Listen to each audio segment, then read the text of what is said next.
MLA யாரு? உதயகுமார் தான் sir. அவரை பார்த்துருக்கீங்களா?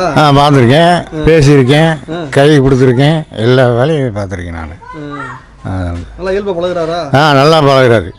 சின்ன பிள்ளை மாதிரி நல்லா பழகுறாரு. நல்ல மனுஷன் தான். அவரே வருவார்னு ஒரு இதாக இருக்குது இப்போ. அப்படி இப்போ மீண்டும் அவர் வர்றது வாய்ப்பு கொடுத்தீங்களா? கொடுப்போம். இப்போ திருமங்கலத்தில் வந்து தேவர் சிலையிலேருந்து சரி உங்கள் ஊருக்கு வரணும்னா ரயிலில் கேட்டு இருந்துச்சு. ரயில் கேட்டு. ஆமாம்.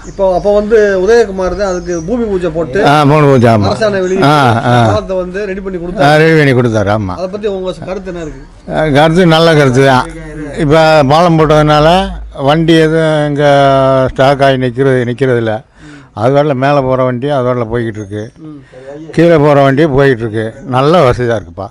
இப்போ எந்தெந்த கிராமங்கள்லாம் இந்த வரிசையில் பலன் அடைகிறாங்க இந்த பாலத்தினால? இந்த பாலத்தினால வெளத்தக்குளம், சுங்குராம்பட்டி, புளியங்குளம், விருசங்குளம், 2 ஆலங்குளம், கொம்பாடி, புதூர், உளானி, சின்ன உளானி, நெடுங்குளம்,